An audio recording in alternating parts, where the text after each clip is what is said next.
सहज चीज है, उसको अगर आप सीधे से समझ लें तो अपने अंदर त्रिकोणाकार अस्थि में कुंडलिनी नाम की शक्ति है। उसको कबीरदास जी ने सुरति कहा। लेकिन इंसान हर चीज को इस तरह से बिगाड़ता है कि जिस बिहार में इतने बड़े महात्मा हो गए वहां तंबाकू को सुरति कहते हैं। इंसान को कोई चीज दे दो तो उसका बिगाड़ करने में इंसान के बढ़ के तो कोई है ही नहीं, तो उसको सुरति कहते हैं बिहार। तंबाकू को सुरति कहते हैं। सुरति चढ़े कमान, सुरति माने कुंडलिनी जो है वो ऊपर जब चढ़ती और वो षट चक्र को भेद करके और इस चराचर में जो ये परमात्मा की प्रेम की शक्ति है उससे एकाकार होती है, वही असल में योग है। और बाकी जो योग है वो उसका कुछ बहाना सा लगता है। योग माने संबंध हो जाना, कनेक्शन हो जाना। और ये आपके त्रिकोणाकार अस्थि में बैठी, इस अस्थि को अंग्रेजी में सेक्रम ऐसा कहते हैं।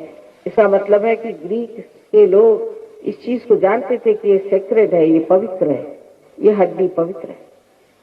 और सहयोग में आप अपनी आंख से देख सकते हैं कि किसी किसी में जहां पर कि ऊपर का चक्र में कोई दोष हो तो ये कुंडलिनी ऐसे जोर से स्पंदित होती जैसे कोई हृदय हो।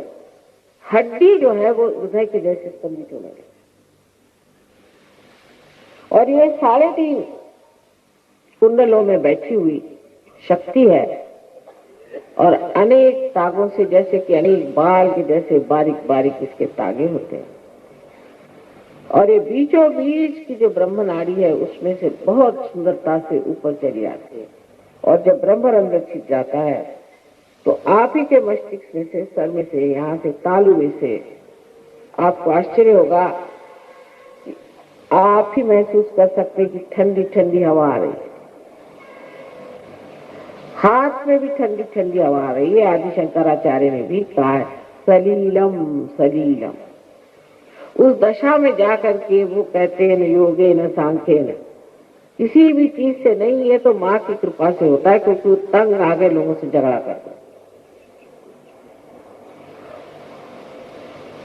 सो ये आपकी माँ है और ये हरेक की अपने अपनी अलग खास वैयक्तिक, हरेक की अपनी अपनी अलग ऐसी माँ है जो आपके बारे में सब जानती है। आपने कहाँ कहाँ खोज की, आप कहाँ कहाँ भटके, आप में क्या अच्छाइयाँ हैं, क्या बुराइयाँ हैं, लेकिन माँ होने के कारण वो क्षमा कर देती है और आतुर है कि मेरे बच्चे को मैं उसका जन्म कैसे दे दूं। इस कुंडलिनी के जागरण से ही दूसरा जन्म होता है। दूसरा कोई और तरीका आत्मज्ञान का नहीं है।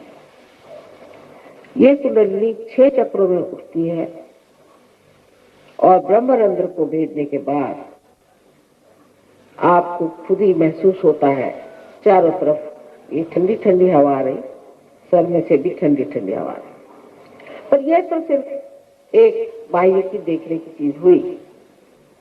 कुंडलिनी के जागरण से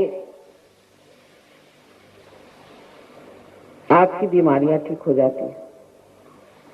इसकी सिद्धता तो आपकी दिल्ली यूनिवर्सिटी में ही हो गई, क्योंकि दिल्ली यूनिवर्सिटी ने इसे मान्यता दी और यहाँ अभी 2 डॉक्टर ने MD प्राप्त किया। उन्होंने इस पर रिसर्च किया और वो हैरान हो गए कि एक आदमी जो सहयोग करता है और जो सहयोग नहीं करता है उसके शारीरिक सौष्ठव में, उसके शारीरिक शक्ति में और दूसरे आदमी के शारीरिक शक्ति में ही बड़ा अंतर है। और भी जो साइकोसोमैटिक जो कि असाध्य रोग हैं उस पर भी मेहनत की गई है और उस पर भी देखा गया इससे असाध्य रोग ठीक होते हैं। तो आप ही के अंदर आपकी शक्ति है और आप ही के अंदर आपकी दवा भी है और आप अपनी ही चीज को प्राप्त करते हैं। इसमें हमारा कोई लेना देना नहीं बनता, कोई भी लेना देना नहीं, सब आपका अपना है। जब आप अपनी ज्योति को प्राप्त कर लेते हैं तो आप भी दूसरों को जागरूक कर सकते हैं और आप भी दूसरों को ठीक कर सकते हैं, आप भी उनकी बीमारियां ठीक कर सकते हैं, क्योंकि जैसी जागृति होती है बीमारियां ठीक हो जाती हैं।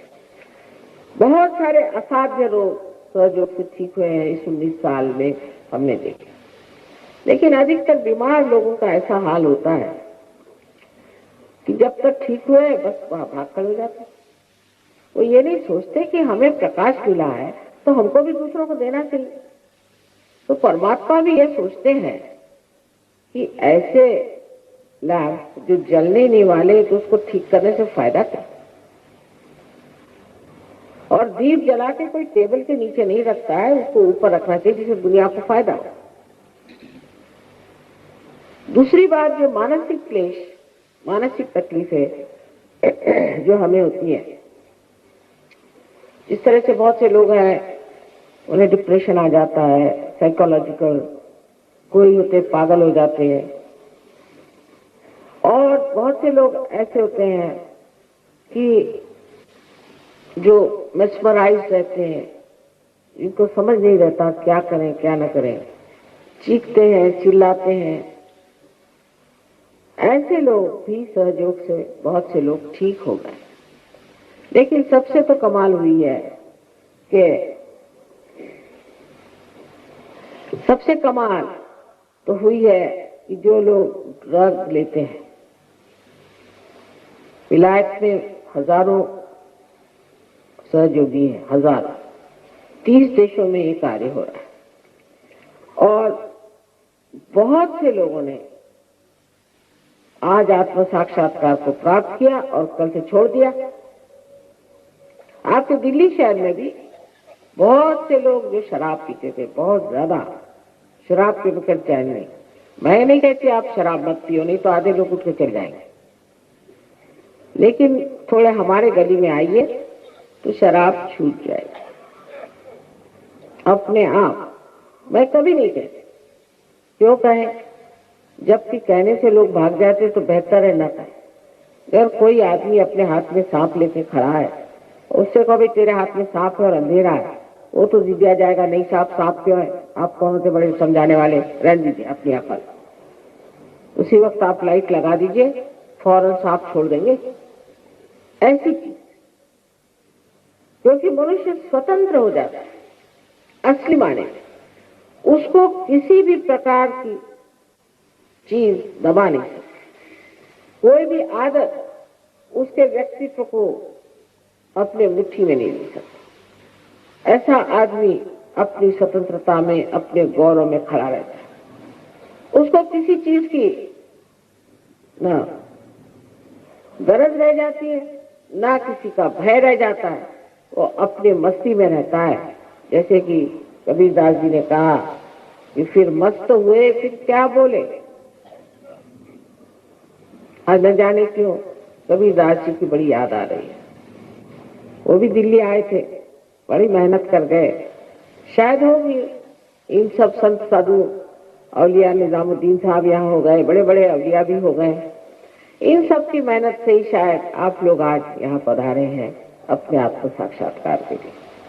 उन सबको याद करके यही सोचते हैं कि आज वो भी सोच रहे होंगे कि जो हमने इतनी मेहनत की, यहाँ पर इतना हमने चैतन्य फैलाया, लोगों से इतनी बातचीत की, उसका आज फल मिल रहा है।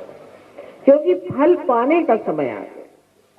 ये समय ऐसा है कि ये समय हजारों वर्ष पूर्व बताया गया था कि ऐसा समय आएगा, और आज ये समय आ गया कि हजारों फूल बाग में खिल गए हैं। पहले तो एक ही दो फूल खिलते थे, लेकिन आज हजारों फूल खिले हुए हैं, और संसार में रह करके ही आप इसे प्राप्त हो सकते। संसार से भागकर नहीं, संन्यास की बात करने से नहीं, संसार में ही रह करके आप इसे प्राप्त कर सकते हैं।